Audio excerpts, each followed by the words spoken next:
Well, good morning, everybody. My name is Jerry Turnquist, and I'd like to take you on a little tour this morning of Elgin's Holy Hill area, the part of the Near East side of Elgin. It's part of our oldest area of Elgin, and not necessarily all the most interesting things. There's a lot of other things around town, but this gives you a little glimpse of something and lets you maybe see and redefine the neighborhood that we're in maybe differently than you have. What I'm doing today is part of the Bike and Pedestrian Committee's events for Elgin Bike Walk and Move Elgin Week, and there's various other events going on that I can tell you about at the end. And Tom Armstrong's in our group this morning, who was part of that committee. So there's biking and walking tours that we're doing. And guess what? I'm doing a walking tour today, not a bike one, although I did one a few years ago. But Jerry Turnquist is getting a little bit older to do some of those things here, but we'll see how it goes. We're starting our tour in front of First Congregational Church. And it's really kind of one of the more historic buildings in Elgin. It's one of the significant structures in the Elgin Historic District, and actually all of our tour today is a walk within the Elgin Historic District, a little corner of it. It's over 600 structures that are part of a National Register district and protected by a local ordinance. First Congregational Church is actually a church that evolved out of James T. Gifford's cabin, and he was the founder of Elgin, and we'll be at that cabin site in just a little bit. This is actually the third building for First Congregational Church, and built in 1889 and for $35,000 by an architect named Clarence Stiles. And it's really quite a notable structure. It's in the Richardson Romanesque style, and the church is actually what's called sort of the Akron style that evolved in Akron, Ohio in the late 1800s, and a sort of church in the round type structure.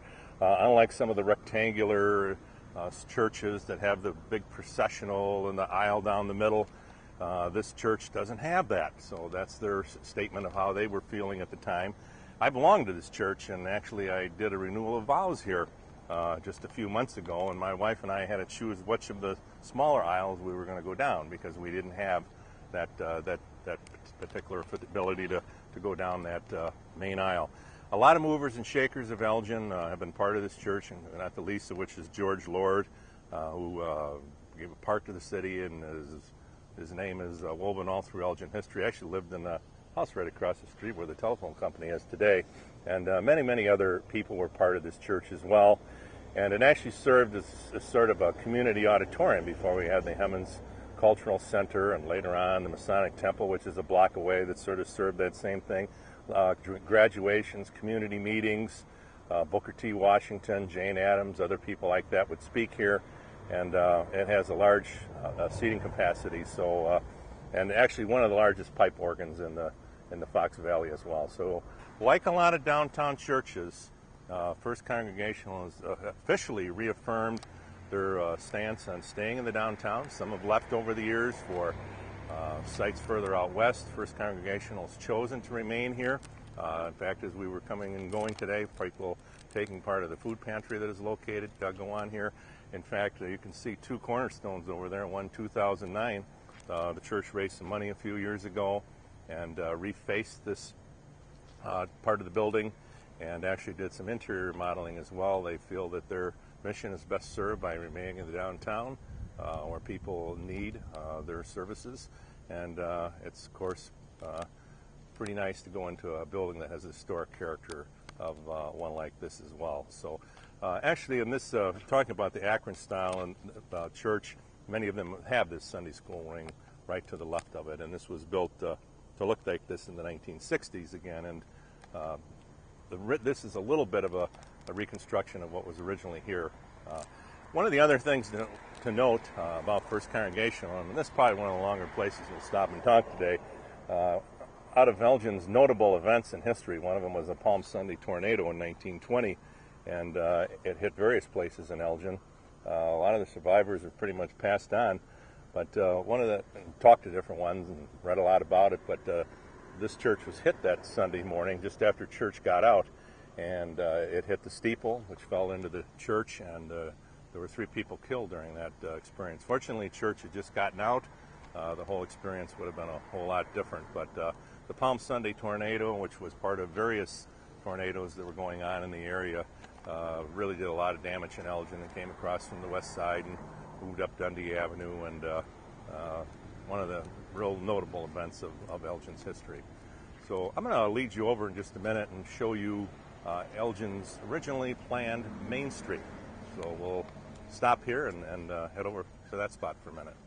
So we're on a one-block stretch of what's called Villa Court, which kind of connects to Center Street and Dundee Avenue and Villa Street that way. And people drive along here, walk along here, and wonder, gee, why is this so wide here? How did this happen to be? Well, I guess it just happened that way. Not really. When Gifford laid out Elgin's community and platted the original plat of Elgin, this was conceived as his Main Street. This is where the town was going to develop around, according to Gifford's plan. But early on in Elgin's history, the Kimball family, which settled the west side of town, downtown moved towards the river, and things would work out differently. Gifford was a very good town planner. He had us up above the seasonal floods, and there's all kinds of pictures you can find of outhouses and other things washing along some of the downtown streets over the years when flooding would occur. But the downtown would move in its very early years towards to join the Giffords and Kimballs on the different sides of the river, and this would never quite evolve into the downtown. Where First Congregational Church was originally a seminary. There was an inn planned on another corner here and a couple other stores, but they would never really evolve into anything.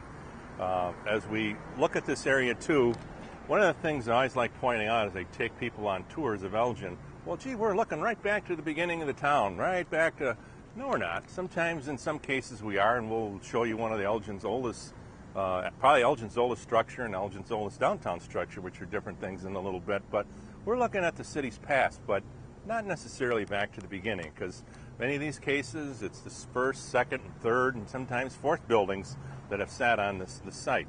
First Congregational Church, again, was preceded by a seminary. As we look across the street over here, the little church over there that's now the KFC Hall, the Knights of Columbus Hall, was actually built by the Presbyterians. They had a bigger church sitting right on this corner that burnt down in the 1870s, just shortly after it was built. It faced Chicago Street, and they built that structure that would take its place as sort of a temporary thing, but they never did rebuild on this location. They would relocate to the west side. As we walk along here too, I probably want to mention a couple different times. You know, I originally started talking about this being the Holy Hill area.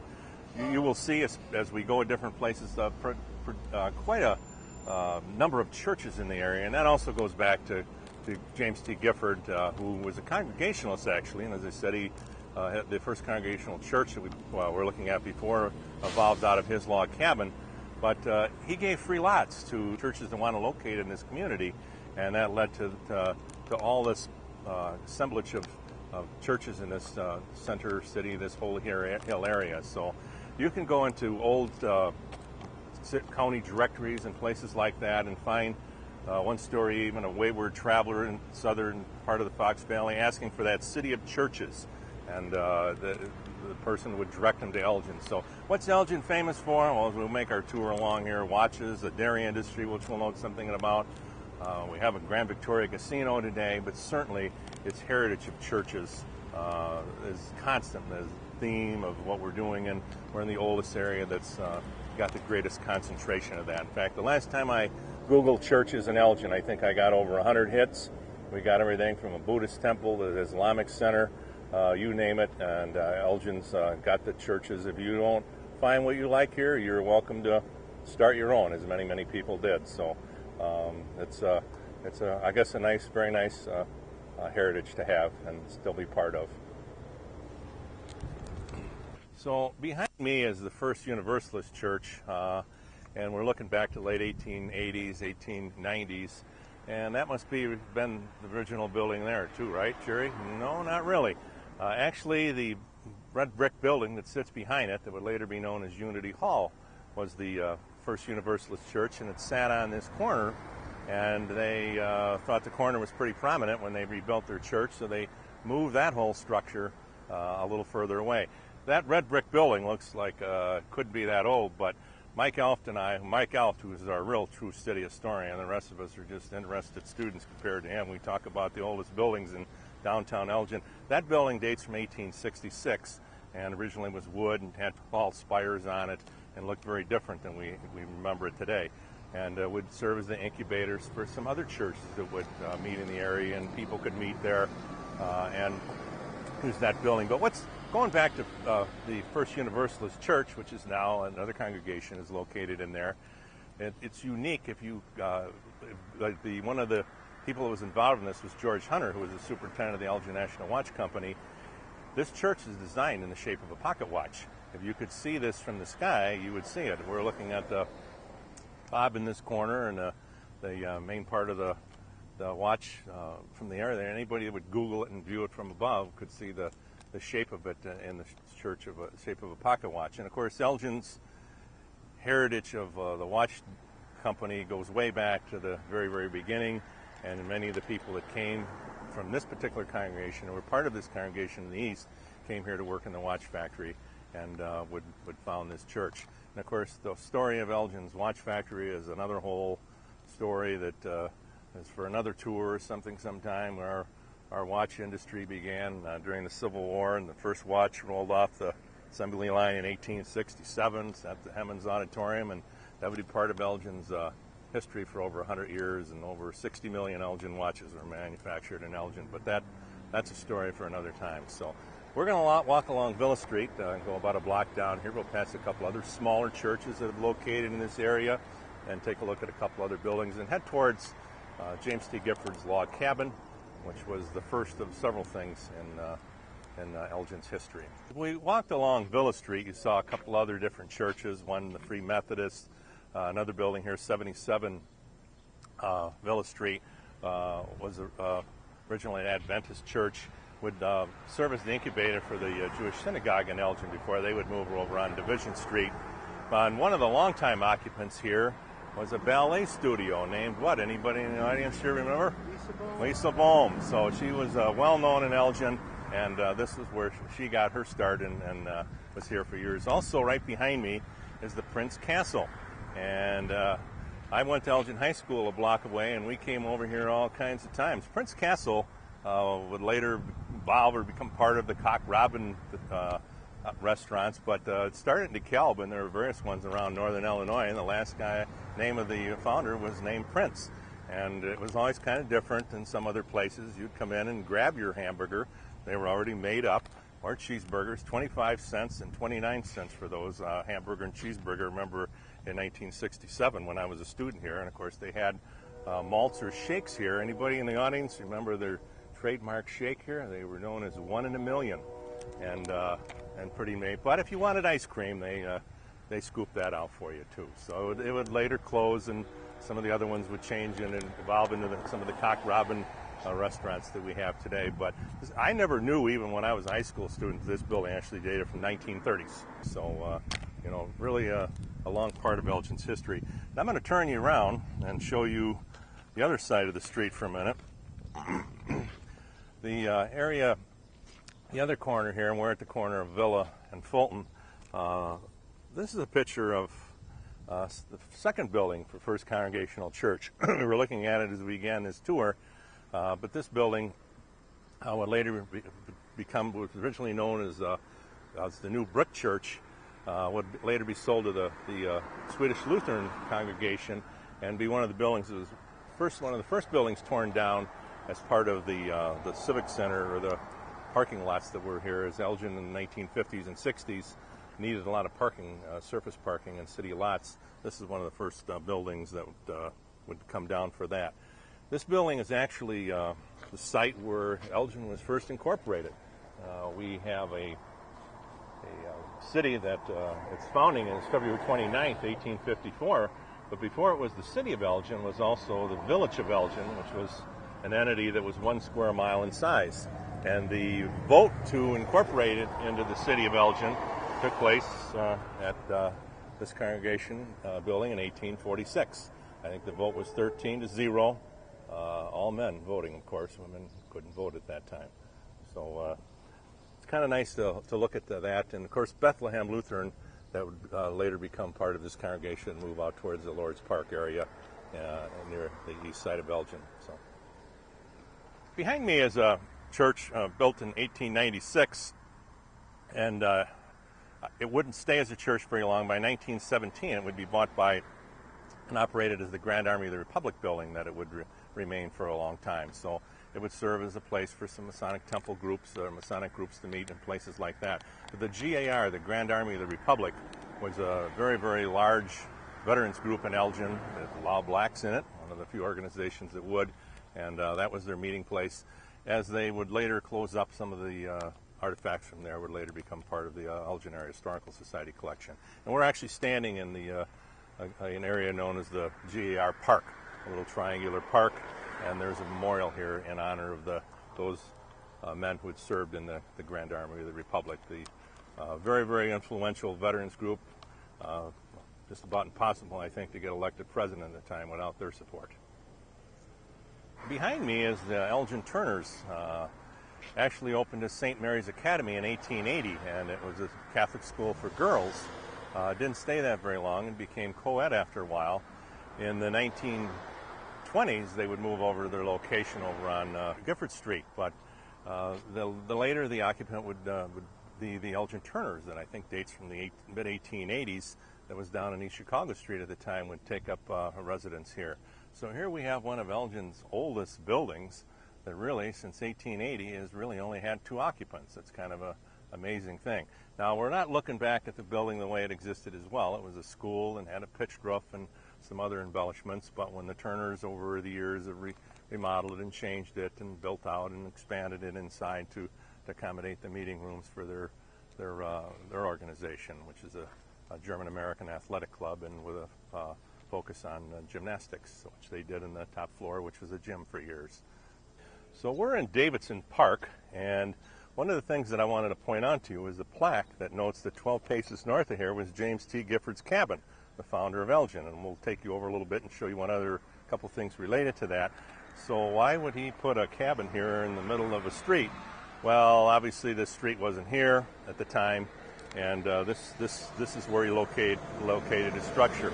Actually, during Elgin's centennial, and for a while later, there was actually a little plaque, bronze plaque similar to that actually sat out in the street out there commemorating Gifford's cabin. So we'll walk a little bit away from the noise and note a couple other things to you about Mr. Gifford and this little area right here. So behind me is a missing sign that we know where it is, that incidentally would point also to Gifford's cabin that we were just looking at, indicating that it was the first church, it was the first post office. Harriet Gifford, part of the family, was the first teacher in Elgin, and we have a school named in her honor, Harriet Gifford School. Some people just call it Gifford Elementary School, but its real name is Harriet Gifford Elementary, and that pointed over to that area as well. We have a rough idea what that cabin looked like that they had. This is some information that First Congregational Church has. We don't actually have a picture of that cabin that existed in the 1830s, but based on descriptions given by the Gifford family, this was a drawing or rendering done as to what that cabin looked like. So again, it's served as the incubator for a lot of Elgin's early meetings and times, and was the first home in Elgin. Some people also note that his brother Hezekiah had a cabin about the same time at St. Charles and Yarwood, but this is the area that we're in that would evolve and officially become part of the original plat of Elgin. So what was the first log cabin in Elgin? I think you have to give the distinction to this one. Before we leave this area, one of the things, and actually there was a recreation of this built here in Elgin Centennial in 1935 that sat here and would later be moved to the Girl Scout camp on the west side of Elgin. One of the other things of note here before we leave this area is the Doughboy statue that's down toward the corner, put up in 1922 in honor of the 50 or so people from the Elgin area that died during World War I. It originally had a bayonet on it, and not too long after it went up, that bayonet was broken off. Using some money a few years ago, the structure was refinished and a bayonet put back on there, and I guess some young people or whoever decided it still wasn't to true historic form, so they broke the bayonet back off again. So most people that ever go by there will never remember a bayonet on it. We have pictures at the Elgin History Museum that indicate that there was a bayonet on there. And one other thing about that, sometimes I've talked to at least 1 or 2 policemen, and maybe more, can tell the story regarding their sense of humor. Sometimes they'll occasionally tell someone else that they have a call of a man with a gun over here at Prairie and Villa, and they get over here and look around, and hopefully they're not wasting anybody's time, because they find out that all it is that World War I statue too. So, and I think there's some other things as we come to the 100th anniversary of America's involvement in World War I, that during 1917, that some other things will take place with regard to the Doughboy statue and given a little more prominence during that time. So there's actually donations from the watch company. A lot of kids chipped in 5 cents, 10 cents, and 25 cents to help raise the funds for that. So it's a real community effort how it came to be.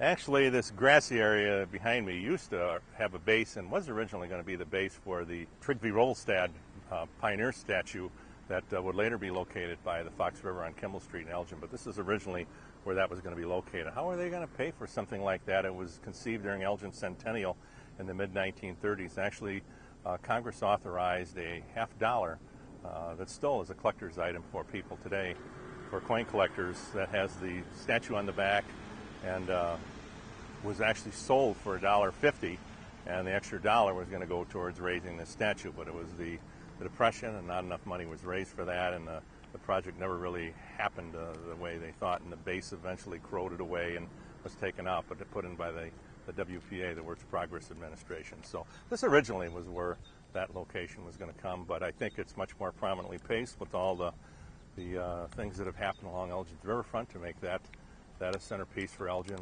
It sits not much more majestically by the Kimball Street Bridge today. And a lot of the donors for that project are on a plaque right beneath it. Behind me is the third home for James T. Gifford. We were looking at his cabin, and he had another little house across the street. But dating from the 1850s, this is a cobblestone-style home in Elgin. And people say, what's Elgin noted for?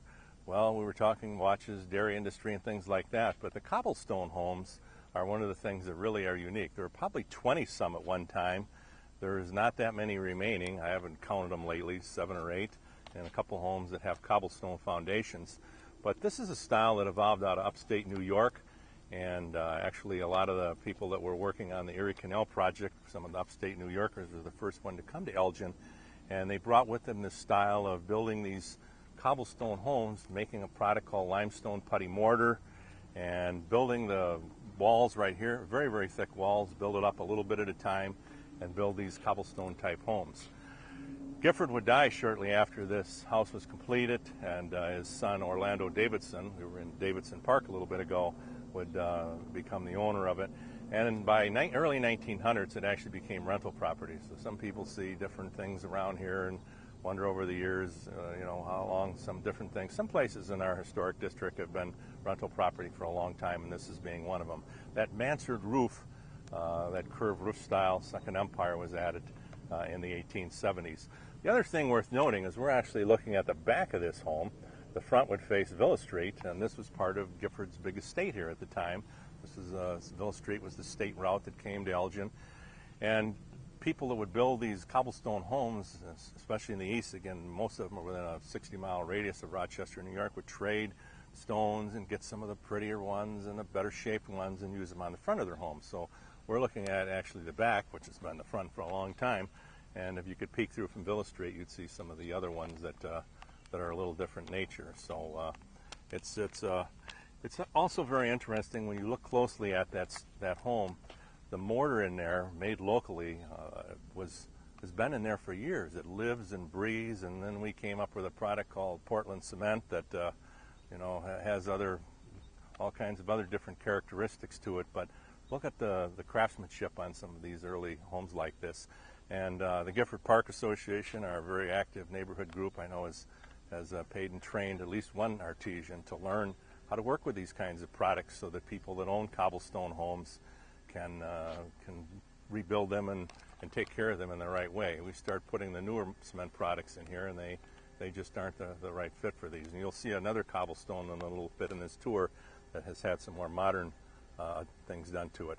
And gee, I was telling you there's maybe 7 or 8 cobblestones around Elgin. Are there any more around? I don't know. We do know, and we'll see a house in a little bit, that we took some aluminum siding off and found a cobblestone underneath it. So maybe out there, someone hearing or listening to this tour might just want to look a little closer under their siding if they think they have an older home. Maybe, just maybe, you have a cobblestone hidden under there and we don't know about it. one other example, when we look at different houses in the area, there are houses that were predecessors of some of these, and actually there was a house built there in 1898 that had an octagon house. Now when I give tours to my students, I ask them how many sides there are, and I'll actually do that to this group. How many sides would an octagon house have? 8, sir. They all say 8, so we have a very nice group with us today. But that would burn down, and octagon houses were popular in various areas at the time. But this house would be replaced. It was built by George Cook, and he was the son of David C. Cook. So David C. Cook, who had a large Sunday school publishing company business in Elgin, to become the world's largest publisher of Sunday school materials, which was brought here by our influence of churches, along with a Brethren Publishing Company. His son lived here, and one of the other things that was unique about it is it had a turnaround garage in it.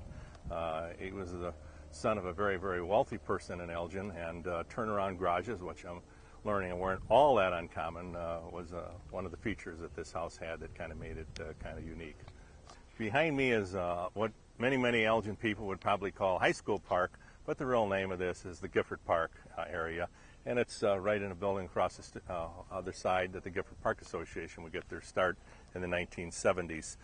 The area behind us is originally Elgin High School, but it's another example of actually, depending, if you look at the corner, there's actually 3 buildings that were predecessors to that. An old brick, a church or high school built in 1883, and then this one was built out and completed just about 100 years ago. So there's 3 high schools that have sat here, and of course this building has grown and evolved. In the early 1970s, Elgin moved to their new site out near Maroon Field on the west side, and the gym and the northern portion were built in the 1930s. There's all kinds of stories about Elgin High, and we could stay here all day and talk about that. I was one of the last few classes to come through here, and all of us that had the opportunity to come to this old Elgin High School really appreciate the character, although there was no parking, no swimming pool, or all the other things that amenities that other schools had. One of the things that's interesting, I had someone on my tour a couple years ago when I did one. The north wing that was now part of the administration area, when it was built out in the 1930s and still not fully used, the Elgin High School had a rifle club that practiced down there. So the last thing I think you'd find is that people bringing any kinds of guns or anything that even look like a gun into a school, but that's an example of how times have changed, I guess. We brought rifles right into that building and had a rifle club. What's Elgin's oldest home? This one probably is it, probably dating from the early 1840s, and actually had an addition on the side that was removed. If you went down the side, you could see that to accommodate a very old structure next to it as well. And I believe one of the original pillars was replaced as well, but this one has had some work done to it, so it doesn't look the same as the Gifford cobblestone that we were looking at a little bit ago. One of the smaller homes in Elgin, but again, probably our oldest structure as far as we know. Its contemporaries were log cabins and things at the time that existed in Elgin. And one of the things that's very unique about it, it was actually a home that was at one time covered with aluminum siding. Now, why you'd put aluminum siding over cobblestone, I guess at a certain time we put aluminum siding on everything. So didn't move too fast, maybe we put aluminum siding on it. And the Gifford Park Association, borrowing an idea I think from Rock Island, Illinois, called the Great Unveiling, offered $1,000, I think it was, to neighbors that wanted to take aluminum siding off. And they would provide the labor, they'd give you the money as an encouragement to get some of the aluminum siding off. And I think people pretty much suspected there was there was cobblestone underneath, but it was quite an unveiling to see that and see it brought back. So it's a very nice restoration, in that we brought back the cobblestone to show that again, there's very few of those around. South Elgin has a couple of them, and up through Wisconsin, but they're something pretty unique to Elgin. We're going to go off in that direction in a minute, but I just want to let you look this way. As you look down this area, this area that we're in is sometimes called the gully, and as you look at the multifamily buildings up ahead, you can see that they're down below street level, and you go, well, why would they build them down like that? And actually, when those structures were built, they were at street level, and this whole area was built up, and you can see the low areas on each side of the street. So what's under and what kind of fill is all under this street?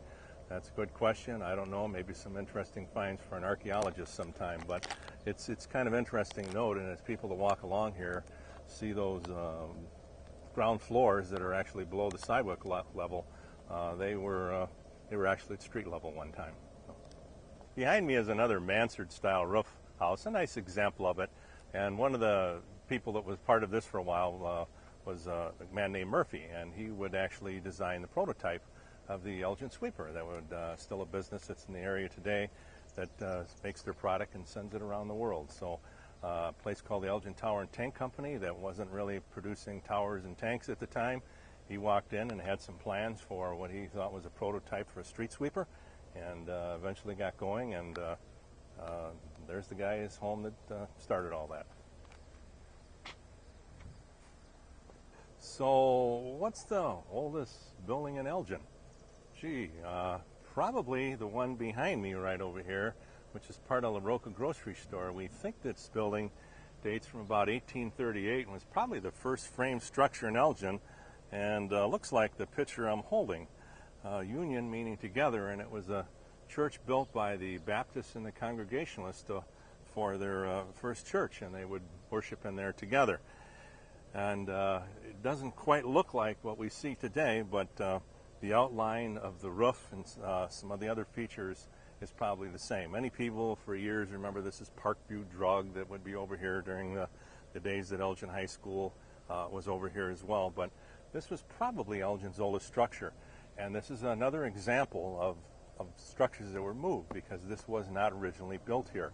It was built on the other corner of Geneva and DuPage, and actually when the Baptists would build a large congregation stone church over there, the records indicate that this building was moved over to this location. So I don't know if it's anything that we're going to tout as any great historic piece in Elgin, because of the changes and modifications that have been made to it over the years, but it probably does carry the distinction of being Elgin's oldest structure as we know it. So we're on the corner of Division and Chapel. What would you put on the far north east corner of a community that you were laying out that you maybe wouldn't put right in the center of the city? And the answer is not a dump. So what would you put in an area like this? A graveyard, and actually known as a burying ground. This is where Gifford planned the first little cemetery of Elgin. We weren't in the high Victorian type of things yet with all the elaborate stones, so things were more modest here. But I think the first grave in here was 1838, don't quote me, but it's right on that year, just shortly after Elgin was being founded. And this would exist as a cemetery for Elgin's first few years, and in 1845, Elgin Cemetery, a few blocks away, which many of us would know as Channing Cemetery, many of the people would be moved over to that location. And then that would actually close, and they'd start moving people by the late 1890s, early 1900s, when Bluff City Cemetery opened in 1889. So some of our very earliest residents have actually had two moves since their burial, and I hope they're all in this final place where they're going today. And of course, whether you'd move a cemetery or not, something we did at the time, but it's always an interesting discussion to have with people on whether that's a good idea or not. On that site today is a home, the Queen Anne style home, a brick one, built by John Newman, who was a big mover and shaker in the dairy business in Elgin, and it would later become part of the Ludwig family, which is a dairy family in Elgin, and later become a restaurant known as the Buttermans. So for a long time, two different dairy families had a presence in this particular house.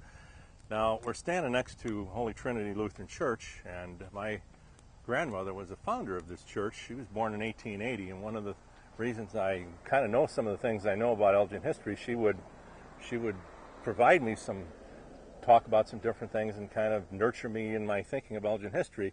But one of the things I never forget, when she was referring to very, very wealthy people, she would always refer to them as big butter and egg men.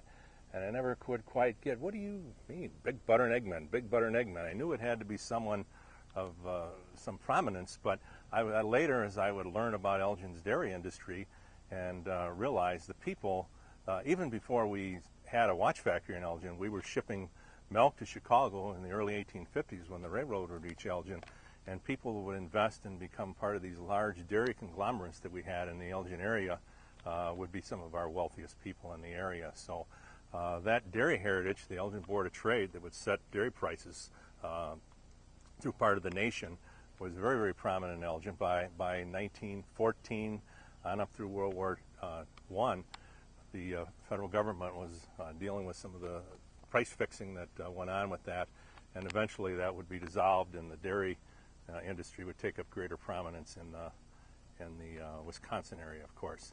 And again, we're right next to Holy Trinity Church. It's kind of one of many Elgin's churches, that actually began in Unity Hall that we were talking about over there, the Elgin's oldest downtown. And my grandparents founded some of the charter members of this church, and I have pictures of them digging the foundation by hand after the church was built. Not uncommon that church foundations would be dug by hand. This church is just one of another one that met a niche for people at the time. From one of Elgin's oldest churches was St. John's, formed in 1839, and we had other Lutheran churches. But by the late 1890s, early 1900s, if you wanted to go to a Lutheran church in Elgin, you had to have the service primarily in Swedish, Norwegian, or German. And there were other people of Lutheran denomination that wanted to form their own church, an English-speaking Lutheran church. So this church was formed to meet that need, Holy Trinity Lutheran Church.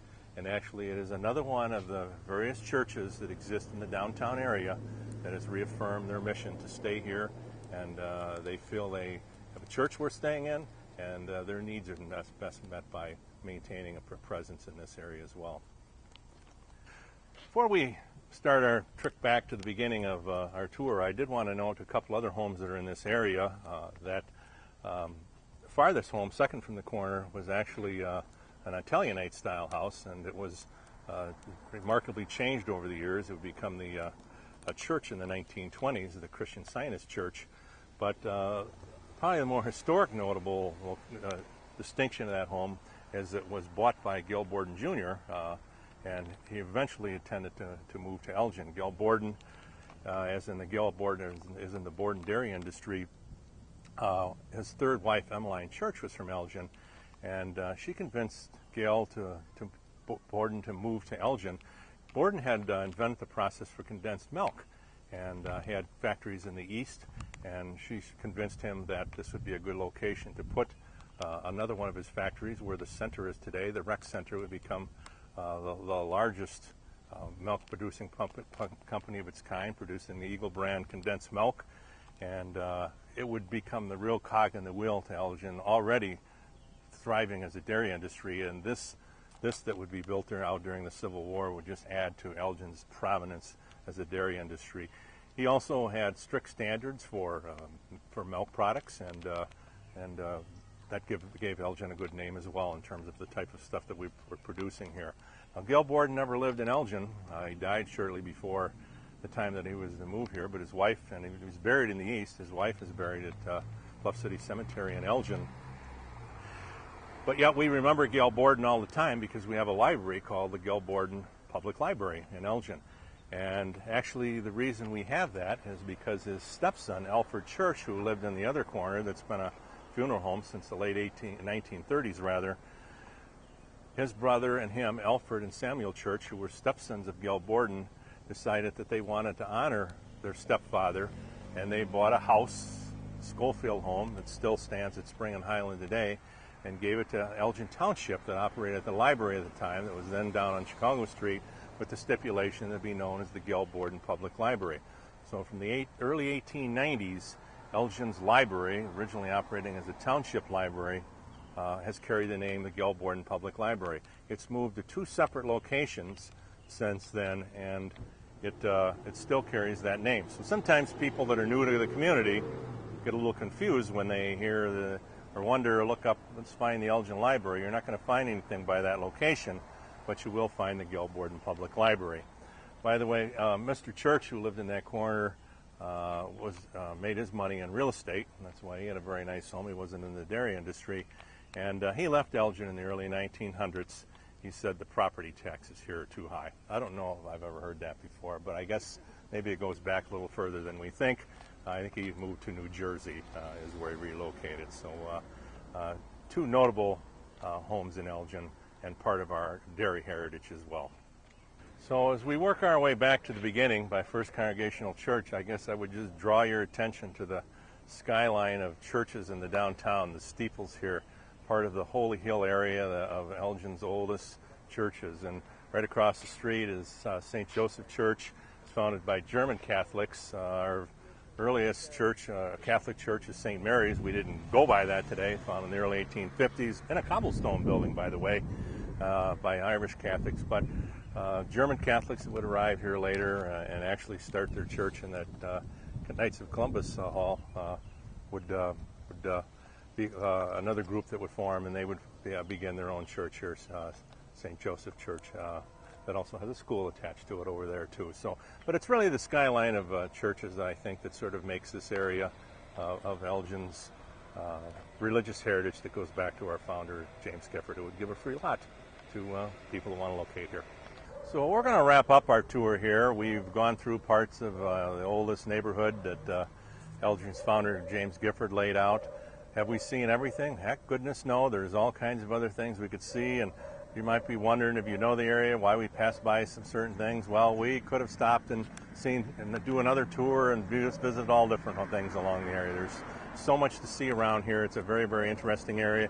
It's been preserved, as I said earlier, as a National Register property. We've had a preservation ordinance since 1991, so only you can paint and you can do some other things, but you can't modify our exteriors. So the area is maintained a little bit now the way it used to be, and people that want to do some certain things that have to follow preservation guidelines.